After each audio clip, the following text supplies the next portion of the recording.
जय माता दी। राधे राधे। आइए सुनते हैं चौथ माता की यह कहानी। चौथ माता की पौराणिक कथा। एक सेठ सेठानी थे। उनके एक बेटा और बहू थे। बहू सबको भोजन करा के फिर स्वयं भोजन करती। एक पड़ोसन ऐसी भी थी जो रोज़ पूछती कि बहू आज क्या बनाया खाया है। बहू कहती ठंडो बासी। एक दिन उसके पति ने ऐसा सुनकर विचार किया कि आज तो पकवान बनाए जाएं, फिर देखें कि मेरी पत्नी क्या कहती है। उसने तरह तरह के पकवान बनवाए और घर के सभी लोगों ने एक साथ बैठकर भोजन किया। आज भी पड़ोसन ने पूछा तो बहू ने कहा ठंडो बासी। सेठ के लड़के ने सोचा हो न हो कोई बात अवश्य है जिससे कि मेरी पत्नी ऐसा कहती है। उसने पत्नी से पूछा तुम रोज ठंडो बासी खाया ऐसा क्यों कहती हो, जबकि आज हम सब ने एक साथ बैठकर कई तरह के पकवान खाए। उसकी पत्नी बोली आप लोग जो खा रहे हैं वह बाप बूढ़ों की कमाई है। जिस दिन आप कमा कर लाओगे उस दिन मैं समझूंगी कि ताज़ा भोजन कर रहे हैं। अब एक दिन लड़के ने माँ से कहा मैं एक बड़े शहर में कमाई करने जा रहा हूँ। माँ बोली बेटा अपने पास इतना धन है कि खाया नहीं खुटेगा।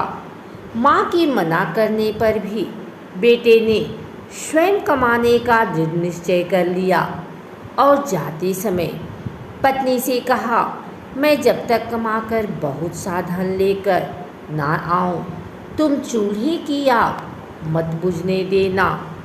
एक दिन चूल्हे की आग बुझ गई तो वह मन ही मन घबराने लगी, कहीं मेरे पति पर संकट तो नहीं आन पड़ा। जल्दी से पड़ोस में से आग लाकर चूल्हे में रख दूं। ऐसा विचार करके पड़ोस में गई। वहाँ पड़ोसन चौथ माता का व्रत पूजन कर रही थी। पड़ोसन ने कहा थोड़ी देर में आकर ले जाना। बहू ने पड़ोसन से पूछा आप यह व्रत क्यों करती हैं, इससे क्या मिलता है। पड़ोसन ने कहा चौथ माता के इस व्रत को करने से अन्न लक्ष्मी मिले और अपनी मनोकामना पूरी हो। अब बहू भी चौथ माता का व्रत करने लगी। दीवार पर चौथ माता बनाई। उस दिन घी गुड़ का चूरमा बनाकर रात्रि को चंद्रमा को अर्घ देकर भोजन करती। ऐसा करते करते बहुत दिन हो गए। चौथ माता ने उस बहू के पति को सपना दिया कि साहूकार का बेटा तू जागे कि सोवे, तेरी पत्नी बहुत याद कर रही है, घर जाकर उसकी चिंता मिटा। तू दुकान खोलकर कंकु केसर का पगलिया बना के बैठ जा। आज तेरा हिसाब किताब चुकता हो जाएगा। अब तो चौथ माता ने जैसा कहा था वैसा ही हुआ। उसने घर जाने की तैयारी की और गाड़ी भर के धन दौलत लेकर चल दिया। रास्ते में एक बड़ा सा काला नाग फन फैलाए बैठ गया और कहने लगा आज तो मैं तुम्हें डसूंगा, छोड़ूंगा नहीं। आज तेरी आयु पूरी हो गई है। सेठ के लड़के से कहा आज चौथ माता ने मुझे सपना दिया तो मैं पत्नी से मिलने घर जा रहा हूँ। वहाँ मेरी पत्नी बहुत चिंता कर रही है। मैं उससे मिलकर ज़रूर आऊँगा, तब तुम मुझे डस लेना। नाग ने कहा तुम शपथ पूर्वक कहकर जाओ तो मैं तुम्हें जाने दूंगा, परंतु लौटकर नहीं आए तो तुम्हारे घर आकर मैं तुम्हें डस लूँगा। इस प्रकार सर्प को वचन देकर वह अपने घर पहुंचा। वहाँ सभी से हंसी खुशी से मिला और भोजन करने के बाद उदास होकर बैठ गया। उसकी पत्नी ने उदास होने का कारण पूछा तो पति ने काले नाग वाली बात बताते हुए कहा, यदि मैं उसके पास नहीं जाऊंगा तो वह घर आकर ही मुझे डस लेगा। पत्नी बहुत चतुर थी। उसने कहा कि आप घबराओ नहीं, लेट जाओ, मैं एक उपाय करती हूँ। पत्नी ने कमरे की 7 पीढ़ी धोई। पहली पीढ़ी पर रेत, दूसरी पर इत्र, तीसरी पर गुलाल फूल, चौथी पर कंकु केसर, 5वीं पर लड्डू पेड़ा, 6ठी पर गादी गलीचा और 7वीं पीढ़ी पर दूध का कटोरा भरकर रख दिए। इस प्रकार वह 7 ही पीढ़ी सजाकर बैठ गई।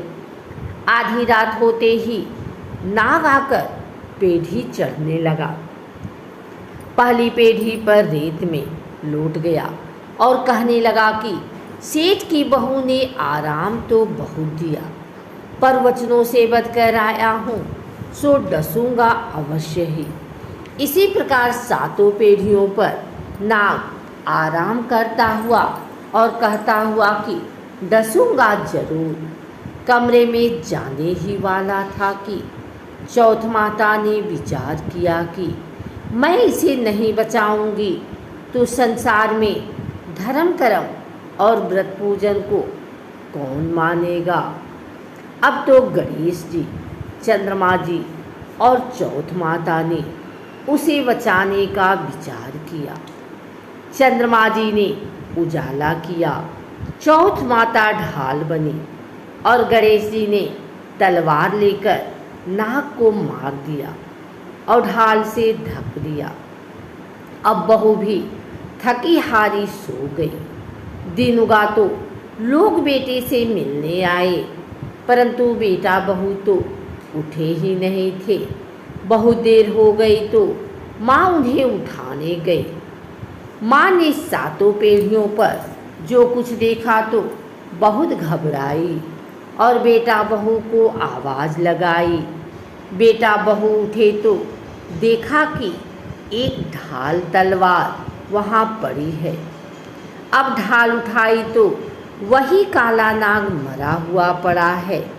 बेटा बहू ने सोचा कि आज तो धर्म कर्म ही आड़े आए, जो भगवान गणेश जी और चौथ माता ने अपनी रक्षा की। हे चौथ माता, आपने जैसे सेठ के बेटे बहू की रक्षा की, वैसी सबकी रक्षा कीजो। बोलो चौथ माता की जय।